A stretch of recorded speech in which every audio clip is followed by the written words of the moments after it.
The following is a production of DallasCowboys.com and the Dallas Cowboys Football Club. Let's go, baby! Are you ready for a break?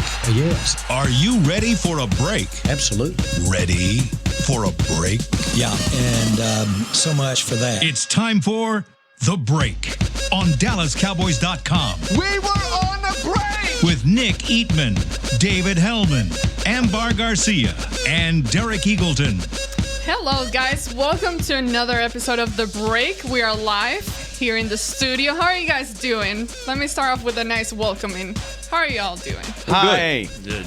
We missed you yesterday. Great. Thank you. I listened to the show and I heard all the gumbo talk. Yeah. Did you enjoy it?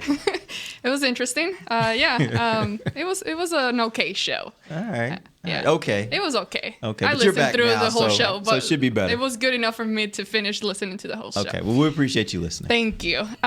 So first of all, I wanted to talk about Tavon Austin. There's still questioning about him and his groin injury. Jason Garrett today said that he'll be getting a second opinion. So there's still a pending status as far as his injury.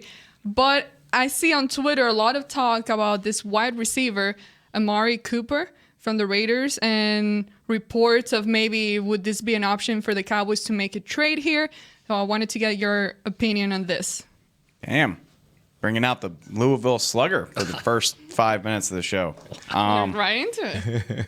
I would.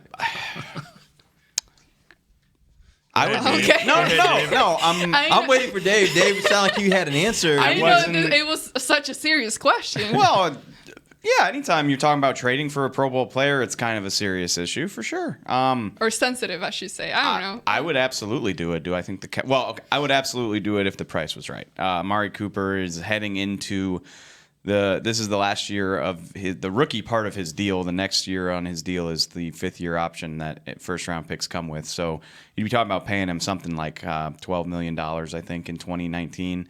So you better think about it, and you better think you want to extend him before you do it. And then what's the price? I think I heard the Raiders are saying they want a first-round pick. Nah, no way. Maybe if they would part with him for a third or maybe a second, but probably not. Sure, hell yeah, I would. What did they get for Khalil Mack? Everything. Like freaking nothing. They got Everything and nothing. Okay. they got 2 first-round picks, but then they gave away their second. So they swapped. They got a first-round pick, and then they swapped the first and second. Yeah, so they got rid of a generational talent for 1 first and 1 second, basically. Okay. Which is not good enough when you're trading a guy like that, Right. in my opinion. Well, we see what difference he makes to the Chicago Bears. Their defense hadn't been that good in years, and all of a sudden it becomes this really, really great defense.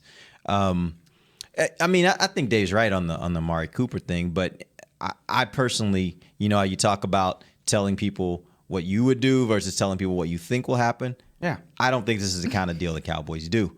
This sounds like the kind of deal that the Eagles were doing last year. Yeah.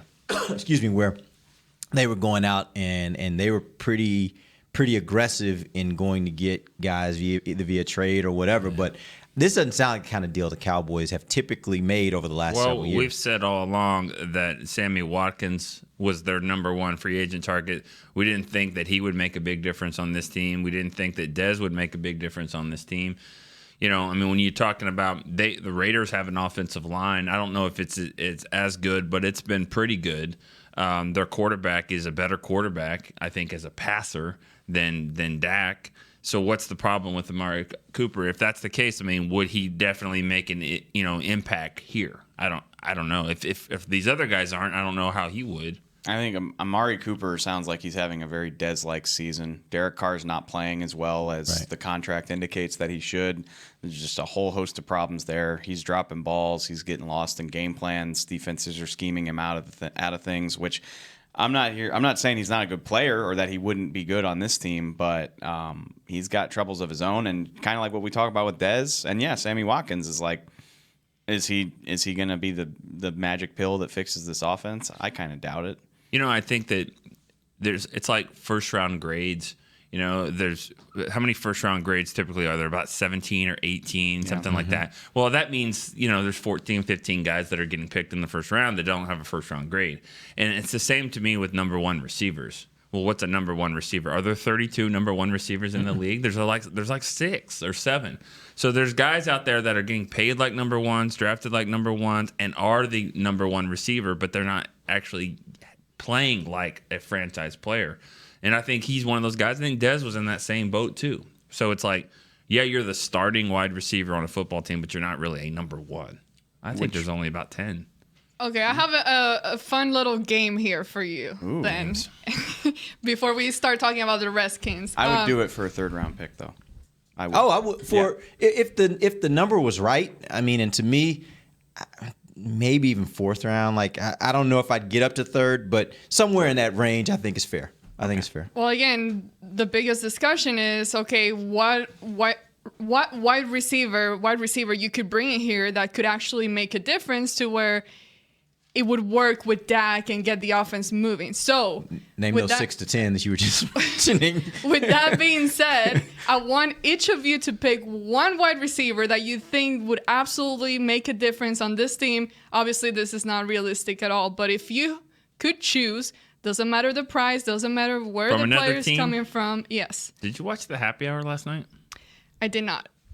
Sounds kind of familiar to what we You talked guys about. talked about that? No, we talked little bit. Nah, sort of. Not this this specific. particular. There was a fan that came in and basically just wanted us to poach from the Chiefs. Yeah, just take what you want from the Chiefs. I don't know why he was so. From the Chiefs. Yeah, from the Chiefs. I don't know why. because This is all around the NFL. So. Yeah, I know, but it wasn't a bad question because it wasn't. because it all hit positions that you thought this team would need. Yeah, or does right. need. And I thought it was good answers by you guys too. By the way, it's good. I'm always gonna go with the speed guy.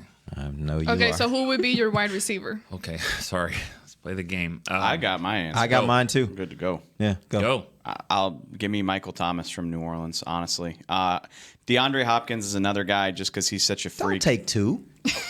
Sorry, I'll take Michael Thomas, and I'll tell you why. Because Okay. for this offense, I don't care about speed. Dak's not to take the top off the defense guy. He's not that accurate the further down the field that he gets. Michael Thomas is an incredible route runner. He's 6'3". He can box out any defensive back in the league. He's a better Dez in terms of route running, in terms of catch radius, just beating guys off the ball.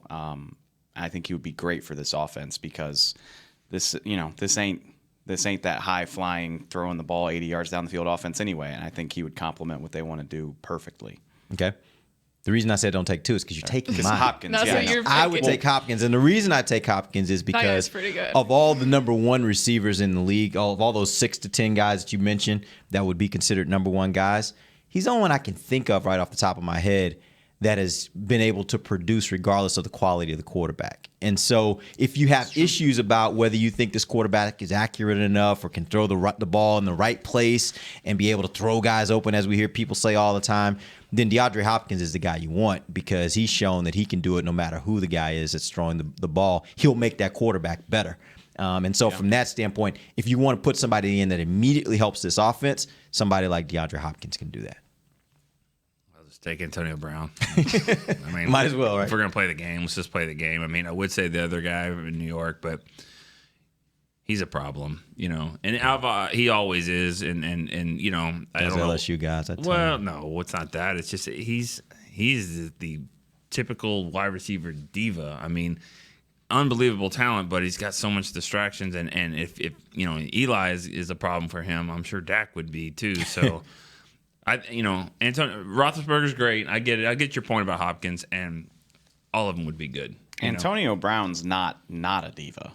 I mean, No, absolutely. He has his share of drama as well. He loves him. Yeah. I understand. Most of them are divas Yeah. Seriously. at that position. Wow. Julio's another guy. Huh? Julio's not a diva, I don't think. No, that's what I'm saying. Think. Julio is, for the same reason I like Michael Thomas, Julio does a lot of the same stuff. And yeah, he's said like 8 words in his NFL career. But like Golden Tate, who I don't like really, but I love Golden Tate. really Yes. what he did to Sean He Lee, is I'm still he not- is like Hines Ward to me. Like he is that tough wide receiver that just can do a little bit of everything. After that cheap I like shot on him. Sean I Lee, like I've never been a fan. Yeah. But anybody like that would help right now. Devontae Adams would help, I think. Isn't Golden Tate a free agent after this year? I think he is. I don't know. Sounds I got a buddy who's a Lions fan. He told me that, and I don't know if I completely trust it, but he told me he's a free agent after this year. What about AJ Green? He would be pretty good here. What I love is Let's just tamper the whole league. really, Let's just get them all. with the exception of As the commissioner's on the TV right there. with the exception of Odell and Julio, like all the guys we just named were not super duper premium draft picks. Hopkins was pick 27. Thomas was pick 43, 44. Antonio Brown was Antonio Brown's a 6th-round pick. Yeah, 6th round, yeah. Man, gives you a little bit of optimism that the Cowboys could find a guy like that in the draft this year. We were on the show last night. But also remember, real quick, all those guys have really, really good quarterbacks. So maybe a function of getting a guy later means that you got to have the quarterback that can get them the ball and make them into much better players. Go ahead. Hopkins has been good. You're right. Hopkins has been good with I mean, Wheaton was throwing. Yeah, the ball he's the only one I can think of off the top of my head that didn't have a premium quarterback. Yeah, I think it depends on what show you listen to. If you listen to the Talking Cowboys, it sounds like Michael Gallup is not getting used at all. And I think because we were on the show last night and Mickey and I'm sure Brian and Nate and everybody was like, they got to get Gallup the ball. Honestly, I agree with that though. Why? But I mean, it's still a small sample size. He's played 6 games. He's had a couple of moments, that are good. Right. He's had a couple of moments where he hasn't really performed. I mean, I still think that's what rookies do, right? And I get it. I'm just saying. I think he's getting a fair amount now. I mean, yes, it'll be nice to see it, but then I think that would be a replay of what we saw with Dez, and just kind of when you try to force the ball to someone and it just doesn't work out that way. I'm not saying force the ball to him. I'm saying maybe give him more reps. But right now they got this rotation where they got a bunch of guys that they're throwing at it. I would probably shrink that a little bit. And maybe that happens out of necessity with I was about to say, sounds like it is. If Tavon's going to be out for a while, then maybe that happens just by necessity. But I just like to see him get more opportunities because I've seen him go deep. I've seen him make an athletic non-catch, but I thought that was a great catch, non-catch. Yeah. I just think he's got some skill, and I think you got to develop that. He's a young guy. Young receivers typically have those moments of good stuff and then bad stuff. Receiver is one of those hard positions where guys usually don't come in and immediately are great, All right, let's take our first break, and when we come back, we'll dive into the Redskins offense. If you're like me and you love... if you have a thing, then cutting the cord is scary. But then I found out I could switch to DirecTV Now and still get the live sports I love. No satellite needed, no bulky hardware, no annual contract, just... Get the live sports you love. Try DirecTV Now for $10 a month for 3 months. Visit DirecTVNow.com. DirecTV Now. More for your thing. That's our thing. Use code REALDEAL. Limited time. Price for a little package. After 3 months, renews monthly at full price. Currently minimum $40 unless canceled. Prices may change. New subscribers only. Cancel anytime. Content varies by package and may be limited. Restrictions apply. Star Sports Tours is the only official fan travel partner of the Dallas Cowboys, offering exclusive game weekend travel packages with sideline access and photo ops with current players, alumni, and cheerleaders. That's not all, though. You'll get to talk X's and O's with Senior Director of Player Personnel Will McClay, and of course with yours truly, me, Brian Broaddus. You can trust the official fan travel partner of the Dallas Cowboys, and with us, you'll travel like a pro. Visit cowboystravel.com to book your travel package today. Want to use what the pros use? How about the official men's skincare brand of the Dallas Cowboys, Jack Black? Right now, you can get the Jack Black Playmaker, a curated collection of Cowboys locker room favorites for just $10 with free shipping. The Playmaker includes 4 Jack Black skincare favorites, plus a full-sized Intense Therapy lip balm and a Cowboys can cooler. Go to getjackblack.com/Cowboys and use the code word Cowboys. The Jack Black Playmaker, $10, free shipping. While a player can look good on paper, it's when he's out on the field that you really find out what he's made of. That's why the Cowboys rely on more than stats and scouting reports when building their team. When picking a tractor, it's why you should rely on more than specs and features as well. You got to take it out and put it to the test. The Cowboys did when they named John Deere their official tractor. To experience one for yourself, visit your local Texas John Deere dealer or go to myjohndeeredealer.com/football. Back to the break. All right, welcome back. This is the second segment of the break. The Cowboys are sitting on a nice 3-3, while the Redskins are 3-2, coming off a win 23-17 against the Panthers. So, Dave, let's start talking about this offense and what it brings against the Cowboys defense. Have you watched the Cowboys play offense this year? Yep. Yeah, I'm on a podcast. You're good. You're good then. That would. You're good. You don't need it. Almost So a layup. it's pretty equivalent. It's the same thing. Really? I mean, not really, Wow, but okay. like it's. I felt like Their quarterback has more experience, has had more success. Their Like, quarterback is Dak Prescott. okay. Alex Smith is what is Dak Prescott's ceiling, and people Gotcha. Okay. People I got hear that and think it's this terrible thing. It's really not. Alex Smith. It sucks for him that he's always going to be compared to Aaron Rodgers, but like he has had a damn good career. He has taken 2 different franchises, to the cusp of a Super Bowl. He never got to an AFC title game with the Chiefs, I don't think, but they had some pretty damn good teams in Kansas City. He was a muffed punt away from Super Bowl 42, 46, 40, whatever. 46. Derek's face. Nick would know better than I. 40-something. Like, I don't I remember those remember a numbers. 49er guy dropping a punt, but Kyle Williams, Super Bowl 46, I remember the game. I don't 2011. remember It numbers was like Giants that. Like, 49ers. That's not my thing. 2011. Anyway, Alex Smith has had a very nice career. He protects the football. He's smart. He's mobile. Very mobile. He can do all kinds of that type of stuff. Like if Dak Prescott turns out to be as good as Alex Smith as a 4th-round pick, it'll be incredible. But so they just play similarly. The Redskins lean on their run game. They're 12th in the league. Their pass game doesn't leave a lot to be desired. They average 230 yards per game, sometimes not even that good.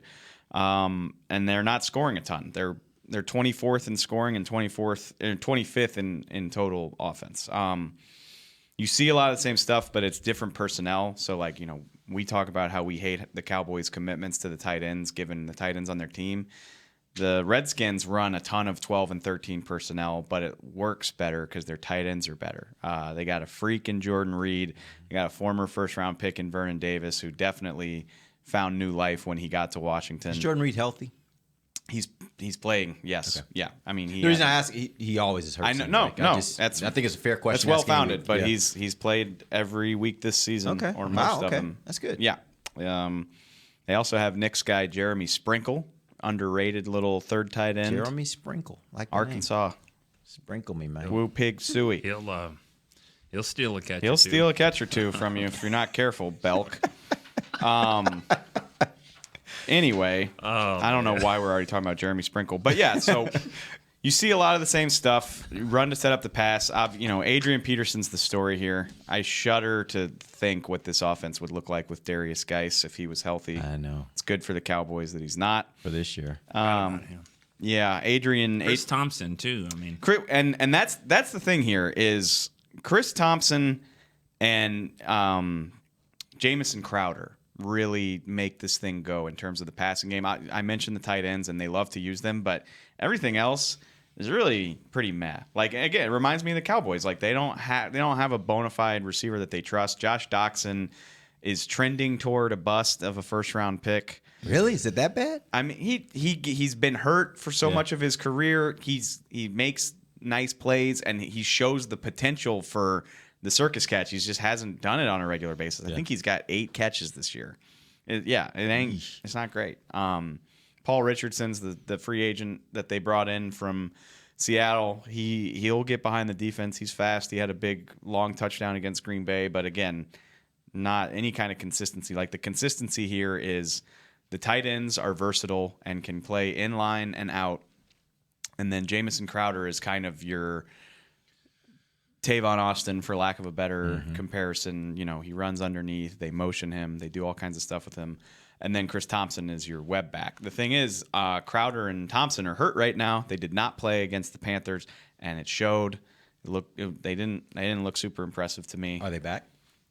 Keep an eye on it. We'll see. I don't have an answer right now. I think they're start watching the injury report. They're hopeful that both will be able to play this week, but we'll see. I think it actually, when Chris Thompson is there, it actually makes Adrian Peterson even better because now they have that complement to what Adrian Peterson can do. So, Chris Thompson is, I think, one of the most underrated players in the league. He can't stay healthy, which sucks for him. Yeah, Lance Dunbar. Yeah, but he's a much more productive Lance Dunbar, no but doubt, very similar when you're talking about guys like that. I mean, they don't. And same with Tavon Austin. Goes all the way back. Rocket Ismail, all the way back. Those guys like that, they're really good and fast, but you just don't let them get hit. Yeah. I mean, you go look at NFL players. I was taking my family down on the field before the game last week, and they were just looking, the kids were looking at these mammoth men, and it's like, yeah, that's what NFL football is. But then you see the little guy, and you're like, if he takes a hit from this other guy, they're sports cars. They can win. They can win races, but if they get hit by you something, get hit, then, it's done. Okay, it's a loss. Yeah. So, watch Crowder and Thompson because their offense changes when those guys are in. Because Crowder gives them that option for the run underneath and the easy pitch and catch. They love to run RPO types. I mean, like I said, it's like watching the Cowboys. Like they give to Peterson, Smith pulls, and Crowder's right there on the slant. Like it's a carbon copy of the play that Cole Beasley runs so well. It's the same exact stuff, a lot of the same designs. But Adrian Peterson is the guy that it's been flowing through. He looks fantastic. He's averaging 100 yards a game in their wins. And when they lose, it's because they can't get him on track. Like in their wins, they've run for 182, 166, and 132. And in their losses, they've run for 65 and 39, which obviously, causation is not correlation. Like, I get that. But they're much better when they're eating up yardage, and obviously if you're running the ball, it means you're not falling behind. Was it last week when he sustained the shoulder injury, or the shoulder popped out and put it back in? He played with a shoulder injury in New Orleans, and that contributed. I mean, they didn't run the ball. Right, they didn't. The second half, they had stood on the sideline. 39 yards in the Superdome. That was nice. You were watching for fantasy, weren't you? Yeah, me too. It was great. I was like, keep him on the bench. I was going against him that Me week, too. so I was like, great. yeah. As soon as he went out, my wife was like, "You're really cheering an injury?" I was like, "Yeah, for the week. I'm not against that." He looks fine. He played well against Carolina. They ran for 132 as a team on the Panthers, which, if you remember, the Cowboys struggled. So, and this is a good offensive line. I mean, Brandon Sheriff is still there. Trent Williams got a good offensive line coach. Their left guard, running game Moses. Yep.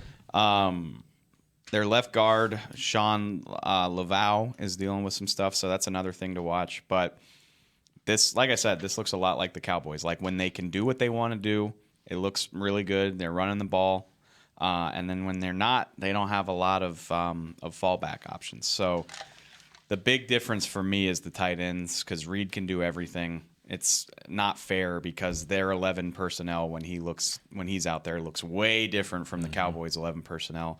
He can sit down in zones in the middle of the field. He can go down the field. He can run routes as if he's a receiver. And then Vernon Davis only has 9 catches on the year, but he's averaging like 16 yards per reception. Like defenses just lose him. And I don't 100% understand why, because he's a talented player, but it seems like every time Alex Smith finds him, he's 25 yards downfield. So that's something to watch. And yeah, I think Smith has at least like 6 completions of 40 yards or more. So like he can hit you for the big play despite not having that bona fide receiver option. So, but all things considered, I'm trying to think. This is a better offense than Jacksonville, but it's not as explosive as some of the other. Like it's not as explosive as Detroit or Houston, in my opinion. Well, it is fair to say that after hearing your report and seeing the Cowboys, now I'm speaking Spanish. Sorry.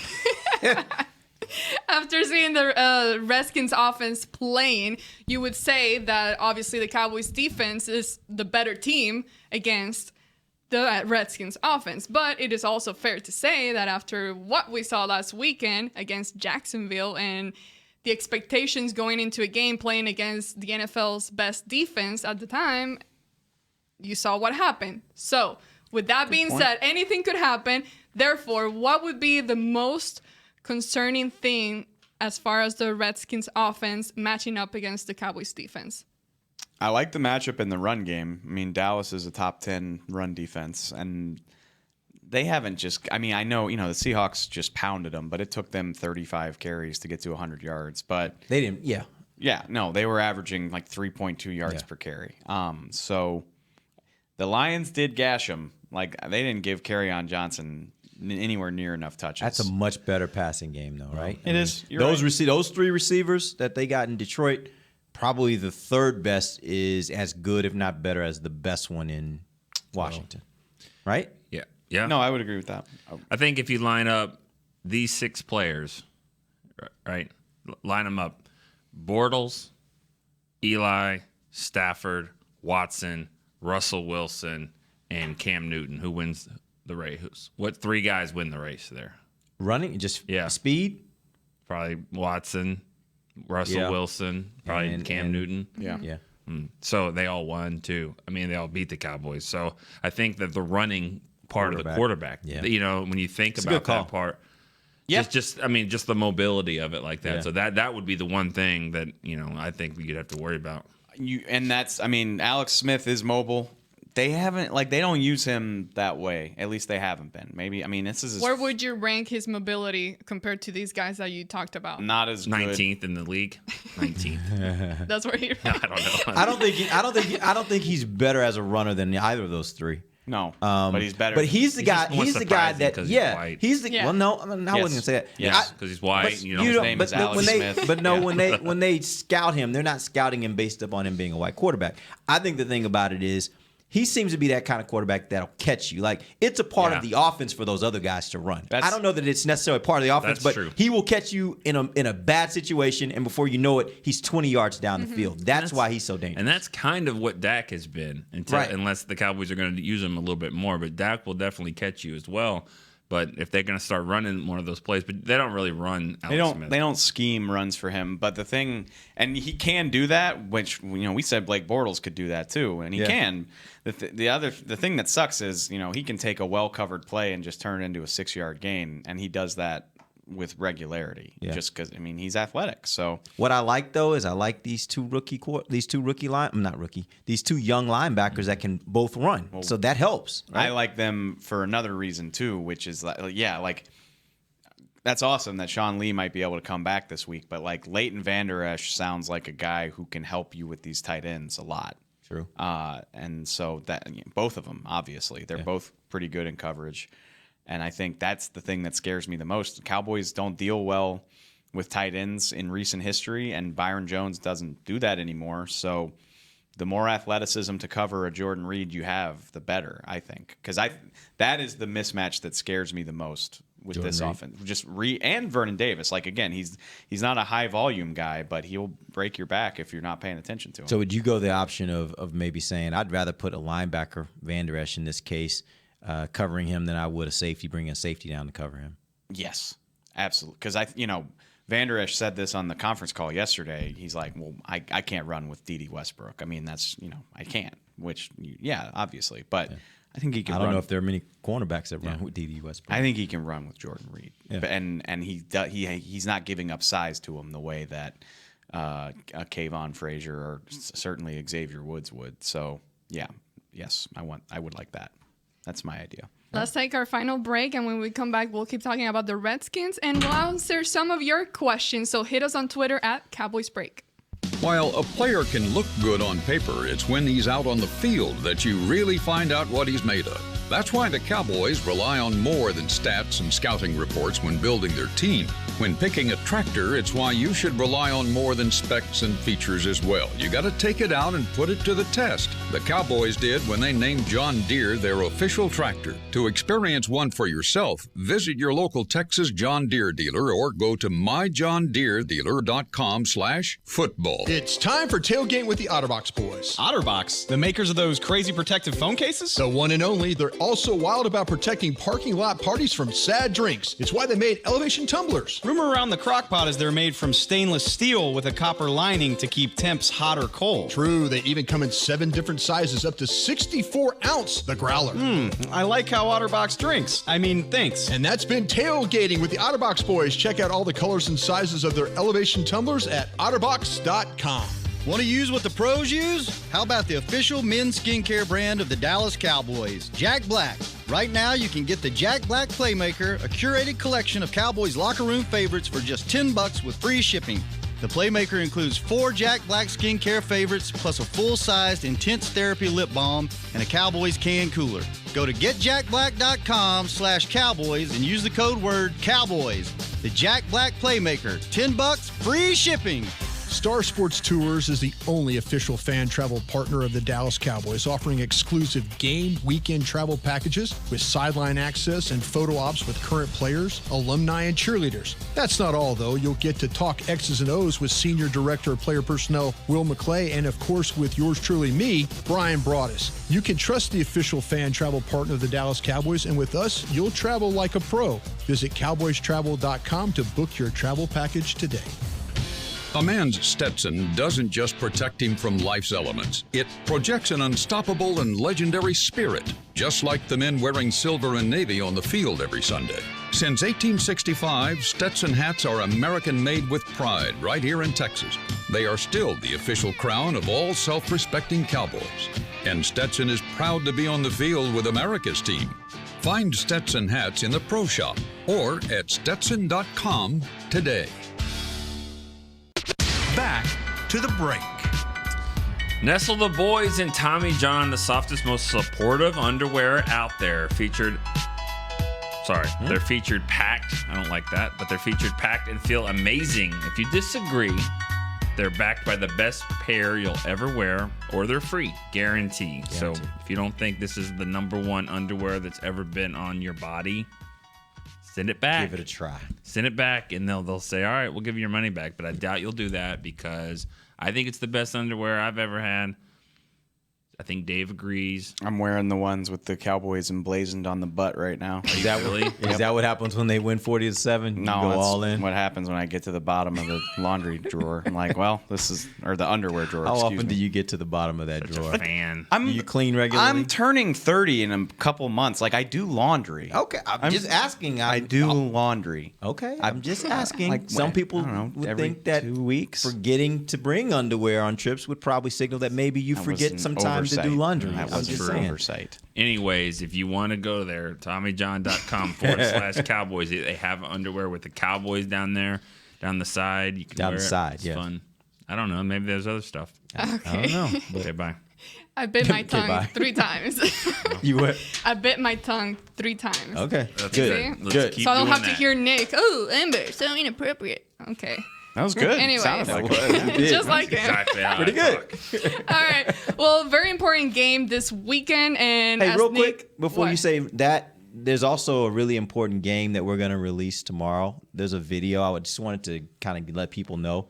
This thing's pretty good. If you haven't seen No Moss, tomorrow we're going to be releasing a new episode of No Moss, and we happen to get, or these guys happen to get, I shouldn't say we, Amber and Nick happen to get. She got them. Well, Okay. Amber She got them. Dak and Zeke, and I just watched it before we went on the air. You guys are going to want to see it. Yeah. It's fun. It is a lot of fun. It was a fun, and it's a game show, just so if you don't know what No Moss is. It's a game show where players have to guess what their teammates would say about some pretty off-the-wall kinds of questions.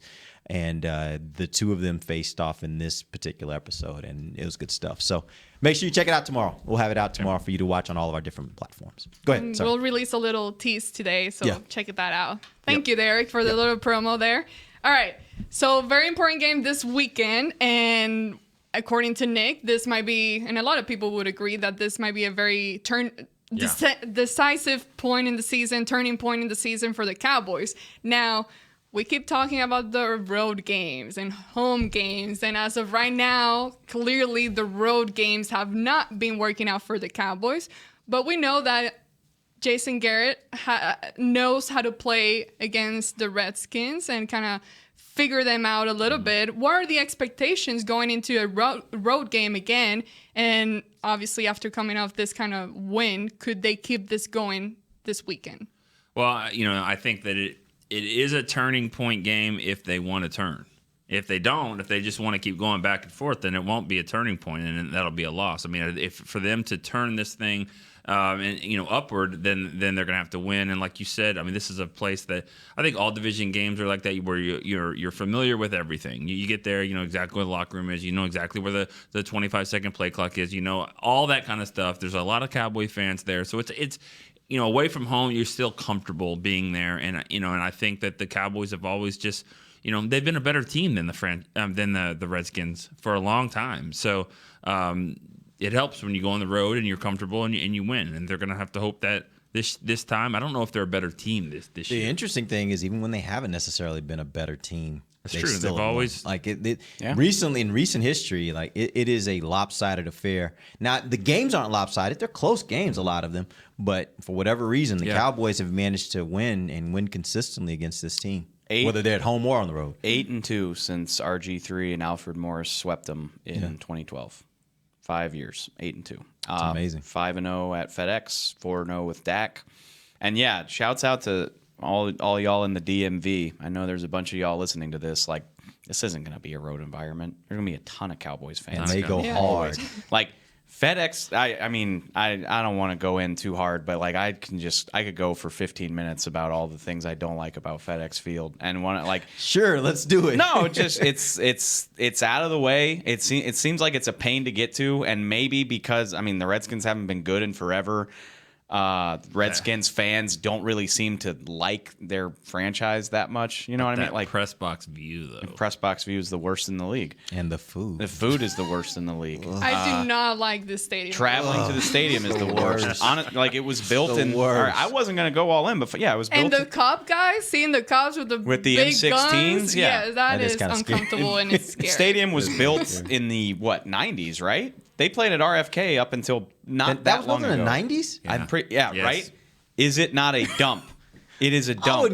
I'm not going to go as far as to call their stadium a dump. It's a dump. But it's shocking that it was built in the 90s. It's shocking that it was built in the 90s. The first game was like 97 or 98. I would have thought it was as old as like Texas Stadium before it was torn down. My view, when we go to Washington, it's either rainy or cold. That's true. Half their fans don't show up, or they're wearing ponchos, so you can't tell if it's their fans anyway. And then the whole lower bowl is Cowboys fans from the DMV that are just like, we're here to take this thing over. Get ready. So I don't. And when the Cowboys get rolling, you can tell. I don't want to hear about the road environment this week, because it should feel an awful lot like home. I mean, every day when we would look at that chart beat to show where our fans that were on the website where they're from, it was always like the big Virginia states. was It right was there? Texas, California, Florida, Virginia. Always those four right there. Like, lots of respect to all the Cowboys fans in the Philly, New Jersey, New York area. Like, I know there's a lot of y'all too, but DMV Cowboys fans is Cowboys country. They're a special breed of passionate, it seems like.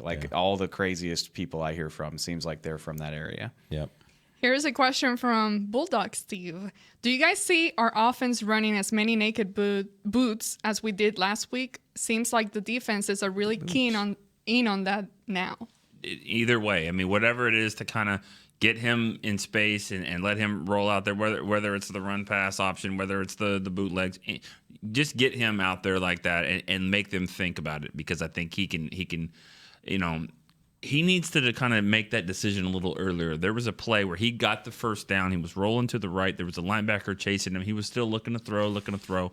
I think when he gets out there like that, he needs to run. He needs to take off. When he gets out there, unless there's a guy just streaking down the field, because, he eventually got the first down, but I think that he needs to look at it more like talking about Dak. Move the chains. When you get out there and you see it's open, go take it. Go get it, and let's get a first down here. He was looking down the field, and that's just something that's got to be a feel for the quarterbacks. I wonder if there's a way that you can fake the defense out on that, because it has worked at times, but I think at least once a game he gets blown up trying to run. Like, it happened against Jacksonville. Like, as good as the offense looked, he turned around, and I think it was Ngakwe was like right there to give him a bear hug. And it definitely happened. Carolina sniffed all that stuff out. So did Seattle. I wonder if there's a way you can misdirect, like run a different play off of that look, because it's obviously a look that defenses are familiar with. That play has a ton of options built into it, So yeah, it may be that they're not doing the other things enough to where teams are like, hey, we know if we just play the percentages, you go get Dak, you're going to cut it off most of the time. When you're in this formation and the receiver's motioning, we know you're doing that boot where you're going to have a guy 5 yards away. That. They see it coming, so that's kind of like them running when they take a wide receiver and motion him down into the box. Yep. Like every single time, maybe once or twice this season, I've seen them not run, but almost all the time they run. I bet we'll see that. Yeah. Here's another question from Twitter. We've seen 3 explosive plays to tight ends. Should the passing attack focus on them more instead of the wide receivers? Not a big fan of that. I don't think that these are tight ends that are like, guys that you just have to focus on and say, we got to get them the football. I think they're more of a product of what's open in there. Yeah, I think Swaim gathers, they're pretty athletic. They can make some plays, but I don't think you've forced the ball to them. I don't think they're that type of guys. These are sorry. Go ahead. Go ahead. These plays are literally designed to like sneak the tight end out of the trash. Like Rico snuck behind the whole defense, and it didn't work out. But the play everybody talks about when Dak got sacked by J.J. Watt, they could have won the game because Blake Jarwin, fake blocked 8 yards downfield and just snuck down the sideline. Like wide open. They're designing these plays so that the tight ends can be open because they're an afterthought. I don't know if that translates to scheming your offense around them like Jordan Reed. I mean, when you are a big physical freak who can block adequately and run routes like a receiver, you can do that type of stuff. I don't know if the Cowboys have that guy. Not only that, but if you're going to scheme somebody open, I'd rather scheme somebody open that when they get the ball in their hands, they have the ability to do more with it than just kind of what it is. Like, I don't think the tight ends are necessarily the best run after catch options the Cowboys have. And to be honest with you, I don't know if they have a lot of great run after catch options, but if I'm going to scheme somebody open, I'm looking to scheme somebody open that when they get the ball in their hands, they can actually make more of it than's there. Yeah. Now, after hearing about the Redskins offense and all that, what defensive guy would you expect to have the best game this weekend, to play the best this weekend? Defensive guy for the Redskins? Cowboys. No, from the Cowboys. Okay.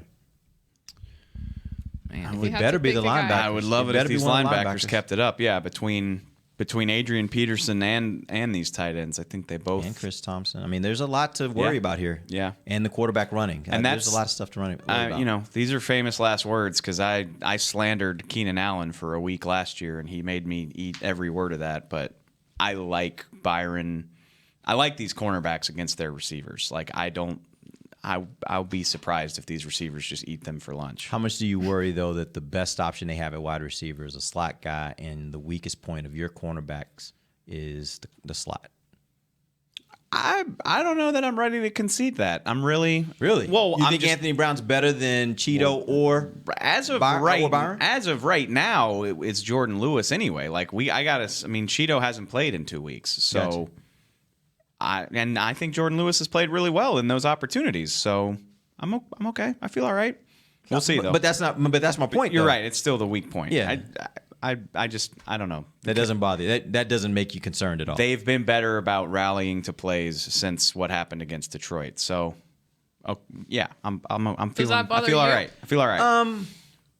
I think it's something worth keeping an eye on. I don't know if I would say I'm worried, but I do think it's something to keep an eye on. I mean, none of these receivers are guys I think that will just absolutely kill you, or they haven't in a lot of the games the Cowboys have played. Some of them had pretty good games here and there, but they haven't just killed you. Like, it wasn't a situation where you just can't do anything with them, right? So I don't think it's worth worrying, but I do think it's something to keep an eye on. Well, That'll be a matchup that I will look at a lot. Carolina didn't have those receivers really either, and Seattle had some pretty good guys. I mean, some speed guys. I mean, I don't think Tyler Lockett's any better necessarily than Crowder. So I just think that, you've got to watch those speed guys. Well, I wasn't talking about the previous teams they've played. I was talking about when they've played the Redskins with this contingent of receiver. Right. I'm just saying that just because you don't have one of those elite receivers doesn't mean that this team hasn't given up some plays. True.